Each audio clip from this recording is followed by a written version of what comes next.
नमस्कार दोस्तों, मेरे इस चैनल पर आपका स्वागत है। यदि आप मेरे इस चैनल से जुड़े रहना चाहते हैं तो कृपया मेरे इस चैनल को सब्सक्राइब करें और बेल आइकन को प्रेस करें ताकि मेरी नई वीडियो का अपडेट आपको मिलता रहे। आइए जानते हैं कि 2020 में रक्षाबंधन कब मनाया जाएगा व रक्षाबंधन 2020 की तारीख एवं शुभ मुहूर्त। रक्षाबंधन का त्यौहार प्रतिवर्ष श्रावण मास की पूर्णिमा के दिन मनाया जाता है, इसलिए इसे राखी पूर्णिमा के नाम से भी जाना जाता है। यह पर्व भाई बहन के प्रेम का उत्सव है। इस दिन बहनें भाइयों की समृद्धि के लिए और उनकी कलाई पर रंग बिरंगी राखियां बांधती हैं। वहीं भाई बहनों को उनकी रक्षा का वचन देते हैं। कुछ क्षेत्रों में इस पर्व को राखरी भी कहते हैं और यह सबसे बड़े हिंदू त्योहारों में से एक है। आइए जानते हैं रक्षाबंधन का मुहूर्त। रक्षाबंधन का पर्व श्रावण मास में उस दिन मनाया जाता है जिस दिन पूर्णिमा अपराह्न काल में पड़ रही हो। हालांकि कुछ नियमों का ध्यान रखना आवश्यक है। यदि पूर्णिमा के दिन अपराह्न काल में भद्रा हो तो रक्षाबंधन नहीं मनाना चाहिए। ऐसे में यदि पूर्णिमा अगले दिन के शुरुआती 3 मुहूर्तों में हो तो पर्व के सारे विधि विधान अगले दिन के अपराह्न काल में ही करने चाहिए। लेकिन यदि पूर्णिमा अगले दिन के शुरुआती 3 मुहूर्तों में ना हो तो रक्षाबंधन को पहले ही दिन भद्रा के बाद प्रदोष काल के उत्तरार्ध में मना सकते हैं। यद्यपि पंजाब आदि कुछ क्षेत्रों में अपराह्न काल को अधिक महत्वपूर्ण नहीं माना जाता है, इसलिए वहाँ आमतौर पर मध्याह्न काल में ही राखी का त्यौहार मनाने का चलन है। लेकिन शास्त्रों के अनुसार भद्रा होने पर रक्षाबंधन मनाना पूरी तरह से निषेध है, चाहे कोई भी स्थिति क्यों ना हो। ग्रहण, सूतक या संक्रांति होने पर यह पर्व बिना किसी निषेध के मनाया जा सकता है। राखी पूर्णिमा पर पूजा विधि कैसे की जाती है, आइए जानते हैं। रक्षाबंधन के दिन बहनें भाइयों की कलाई पर रक्षा सूत्र या राखी बांधती हैं। साथ ही वे भाइयों की दीर्घायु, समृद्धि व खुशी आदि की कामना करती हैं। रक्षा सूत्र या राखी बांधते हुए हमें ये मंत्र अवश्य पढ़ना चाहिए। इसे पढ़कर पुरोहित भी यजमानों को रक्षा सूत्र बांधते हैं। यह मंत्र है: ओम येन बद्धो बलिराजा दानवेंद्रो महाबले तेन त्वमपि बध्नामि रक्षे माचल माचल। इस मंत्र के पीछे एक महत्वपूर्ण कथा है जिसे प्रायः रक्षाबंधन की पूजा के समय पढ़ा जाता है। एक बार धर्मराज युधिष्ठिर ने भगवान श्री कृष्ण से ऐसी कथा को सुनने की इच्छा प्रकट की थी जिससे सभी कष्टों से मुक्ति मिल जाए।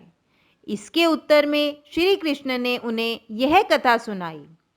प्राचीन काल में देवों और असुरों के बीच लगातार 12 वर्षों तक संग्राम हुआ। ऐसा मालूम हो रहा था कि युद्ध में असुरों की विजय होने वाली है। दानवों के राजा ने तीनों लोकों पर कब्जा कर स्वयं को त्रिलोक का स्वामी घोषित कर लिया था। दैत्यों के सताए देवराज इंद्र गुरु बृहस्पति की शरण में पहुंचे और रक्षा के लिए प्रार्थना की। श्रावण पूर्णिमा को प्रातःकाल रक्षा विधान पूर्ण किया गया। इस विधान में गुरु बृहस्पति ने ऊपर बताए गए मंत्र का पाठ किया और साथ ही इंद्र और उनकी पत्नी ने भी पीछे पीछे इस मंत्र को दोहराया।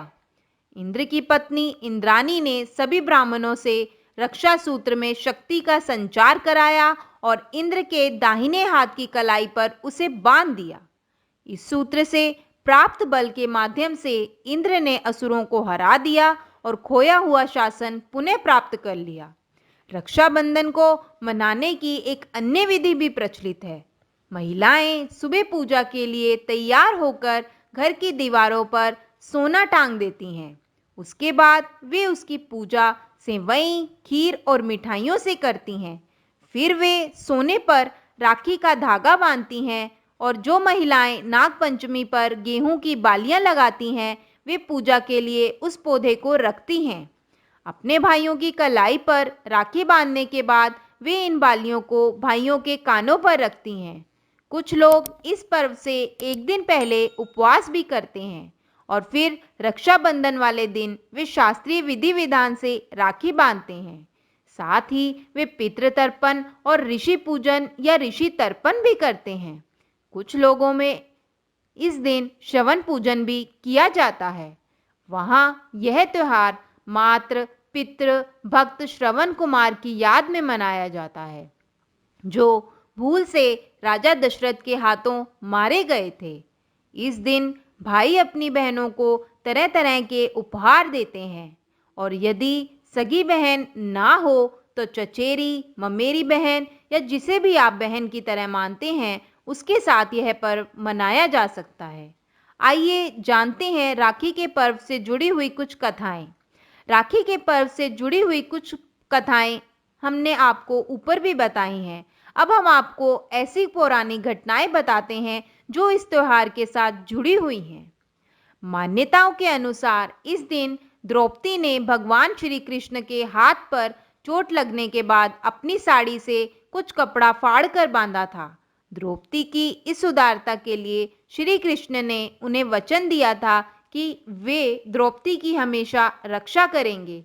इसीलिए दुशासन द्वारा चीरहरण की कोशिश के समय भगवान श्री कृष्ण ने आकर द्रौपदी की रक्षा की थी। और एक अन्य ऐतिहासिक जनश्रुति के अनुसार मदद हासिल करने के लिए चित्तौड़ की रानी कर्णावती ने मुगल सम्राट हुमायूं को राखी भेजी थी। हुमायूं ने राखी का सम्मान किया और अपनी बहन की रक्षा गुजरात के सम्राट से की थी। ऐसा भी कहा जाता है कि इस दिन लक्ष्मी ने सम्राट बाली की कलाई पर राखी बांधी थी। चलिए जानते हैं कि इस साल राखी का शुभ मुहूर्त क्या रहेगा। राखी बांधने का मुहूर्त है सुबह 9:27 से 21:17 तक। अवधि है 11 घंटे 49 मिनट और रक्षाबंधन पर अपराह्न मुहूर्त है 13:47 से 16:28 तक और रक्षाबंधन पर प्रदोष मुहूर्त है 19:10 से 21:17 तक। तो ये थी रक्षाबंधन के बारे में विशेष जानकारी। अगर आपको मेरा यह वीडियो पसंद आया हो तो कृपया इसे लाइक, शेयर और सब्सक्राइब करना ना भूलें।